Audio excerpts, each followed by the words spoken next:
Mondo, and I'm back to read you Clean Getaway. We're up to Route 18, caught red-handed. Within 15 minutes of getting back on the road, exhaustion drops onto Scoob with so much weight, the thought of even lifting his arm seems outlandish. Another dad word. Guy's taking over Scoob's brain. He vaguely remembers G'ma saying, "Kiddo, I think we might have to park it for the night." Though how and when he winds up in his bunk, freshly showered, it seems for the night he's not sure. When Scoob wakes up, the RV is in motion. He peeks out the window and the fog instantly clears from his brain. It's pitch dark outside. "G'ma," he says, not alert enough to get a lid on his panic. "Go back to sleep, kiddo." "What time is it? Why are we driving at night?" "Sleep, child. Don't you worry about that." "Aren't you tired, G'ma?" I'm fine. Grabbed a few of those 5-hour energy things when I checked us out of the campground. Go in and sleep now. That's an order." So he does. The next time his eyes open, something feels off. It's too quiet. He startles and his foot, missing a sock, strikes something hard and sharp-edged. He groans and instinctively rolls to his side. Almost falls right off the bunk. "Whoa," he says, quickly shifting back and putting a hand over his chest to try and slow down his breathing and his heart rate. Then he sees what he kicked, G'ma's treasure chest, which in this moment is giving him a serious case of the creeps.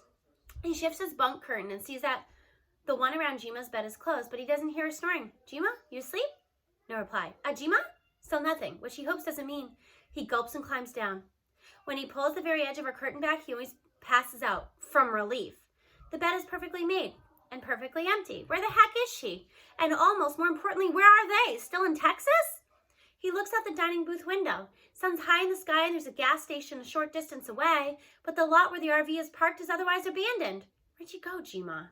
In the barely visible reflection from the window glass, Scoob notices a white rectangle on the fridge beneath the Six Flags over Texas magnet G'ma bought and whips around. It's got his name on it in that loopy scrawl of G'ma's, though there are places where the edges of the letters go jagged or flat, and even a place where she was pressing down so hard she poked a hole in the paper. Strange. He pulls it off. "My beloved William, welcome to Abilene, Texas. I ran out for some fresh air and to find a new map. Failed to grab one during our last gas stop, and according to my old map, this is the last decent-sized city we'll pass through for a while. I left the generator on, and there's cereal in the cabinet and food in the fridge if you're hungry. TV remote is in the top drawer below the cooktop. Love, G'ma, Ruby Jean." Scoob returns the note to the table and stares at the vast concrete wasteland surrounding the RV in size. After 3 bowls of corn pops, 2 smoked turkey sandwiches, gotta love fancy grandma sandwiches, and a bathroom break that required half a can of air freshener and 3 open windows, G'ma hasn't returned. So he takes her other sort of suggestion and turns on the TV. The antenna only picks up 4 channels. One is religious, if the cowboy-looking guy hopping around a purple carpeted stage and adding "ah" to every third word of what he's saying is an indication. "And I said, ah, the good Lord, ah, he is among us, ah." And then there's a channel entirely in Spanish playing what is surely a sappy soap opera. The final 2 appear to be local channels. There's a television judge on one going off on some bad roommate who ran up the water bill too high, and the other is playing a show where 4 ladies are sitting around a table talking. He leaves it turned there and goes back to his backpack for the road map, circles some spots on the route, draws some doodles, just for something to do. He's putting the finishing touches on the 5th of Six Flags when a loud and piercing beep sounds from the TV. The words "Amber Alert" begin scrolling across the bottom of the screen as the picture cuts to a newsroom. Curious, Scoob increases the volume as a somber-looking newscaster dude starts talking. "In breaking news, we interrupt your regularly scheduled programming with an emergency message. The City of Atlanta Police Department has issued a multi-state Amber Alert for an 11-year-old boy last seen entering a recreational vehicle outside his home this past Friday. The boy is believed to be with Ruby Jean Lamar, his 76-year-old grandmother, who is currently under investigation in connection with the string of thefts involving jewelry stores in the Atlanta area.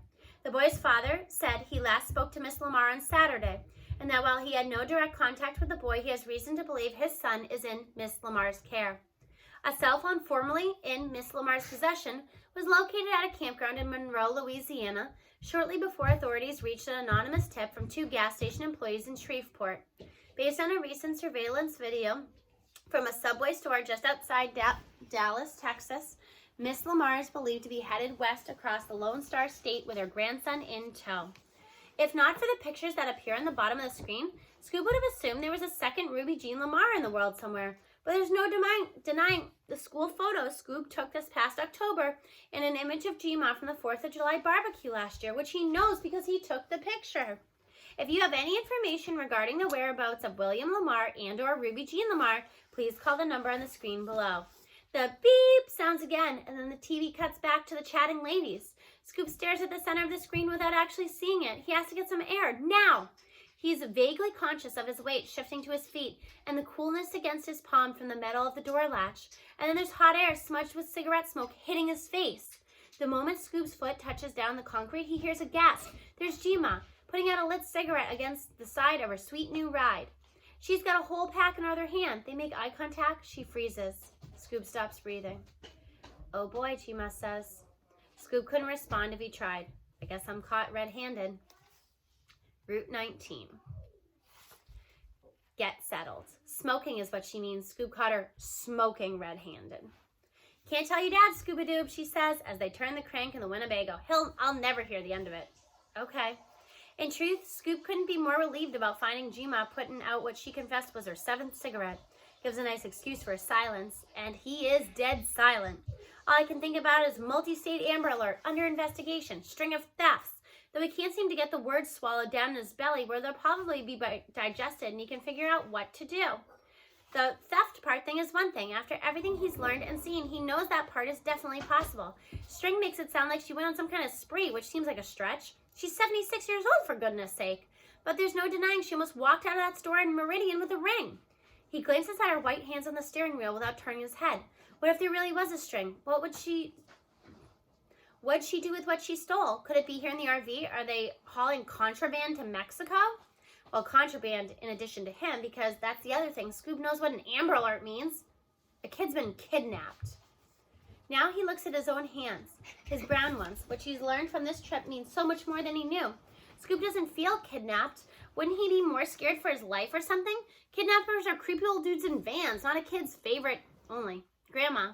His head turns toward her without his permission. She certainly looks like the sweet old lady who cleaned his boo-boos and cooked his favorite food and helped with his homework and let him do stuff Dad wouldn't. Alex, watch the phone, please. You're going to knock this over. I want you to sit on this chair. I can't right now. I want to sit on my chair. Then I'll sit on the floor, Alex. I can't have you knocking over the thing. You sit down. Okay.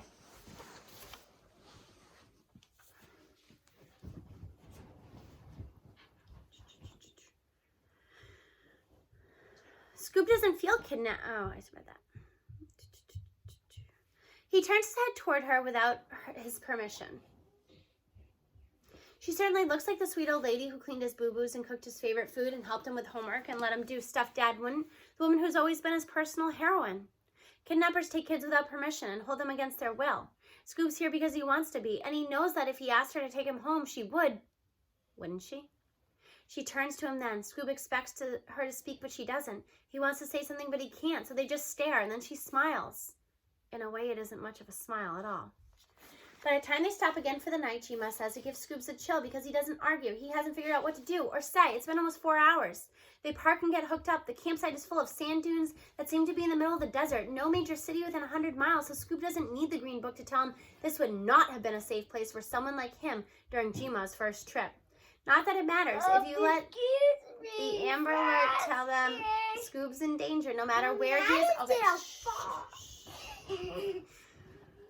Ay, ay, ay. Have a sit down, Scooby-Doo. I'll make you some hot chocolate, says G'ma. Shh. There's no way Scoop can stomach one of G'ma's super rich hot chocolates now, but he sits down anyway, because what else is he supposed to do? As she rotates away from him, Scoop can't help but look around for the places that might be possible to stash stolen jewelry. He didn't find anything suspicious back when they were searching high and low for G'ma's phone, but still, so many drawers and cabinets, nooks and crannies, he's pretty sure that there's even a storage space beneath the booth he's sitting on. When his gaze locks in on the TV, he remembers the money is hidden behind it. Is that stolen too? No clue how long he sits staring at the darkened screen, but soon G'ma is setting a steaming mug down in front of him. She slides down onto the bench opposite and clasps her wrinkly hands around a cup of water. She smiles, but her eyeballs are shiny. Scoop drops his eyes to her glass and clears his throat. No cocoa for you? Nah, she says. Just thought you could use a reminder of home. Oh. I know I've said it plenty, but I need to say it one final time, she continues, while he burns a hole in the table with her laser stare. I'm thankful you're here with me, Scooby-Doo. It means the whole world to me. Wouldn't have gotten this far without you. I mean it. Scoop forces his gaze up. She's staring out the window with her shoulders stooped, He wonders if she'll ever sit straight and tall again. And maybe it's a sorrow Scoob can imagine, making the lines in her face look deeper, or the twitch in her hands that makes her water quake. Shh, I just need 2 more minutes. But where's my top? I don't know. We'll find it in a minute. In her cap, or the fact that her head is hanging so heavily, Scoob's afraid her neck won't support it much longer. I want to stand with this. Maybe it's all those things. Okay, shh, that's taken together. I'm going to hit the hay, she says, slowly rising and placing her half-empty glass of water on the kitchenette counter. Then she ambles to her sleeping corner and vanishes behind the curtain. That's when Scoob knows there's something very wrong with G'ma. All right, we're not at the end of the chapter, but we're going to stop here because we got a couple things happening. I will see you next time.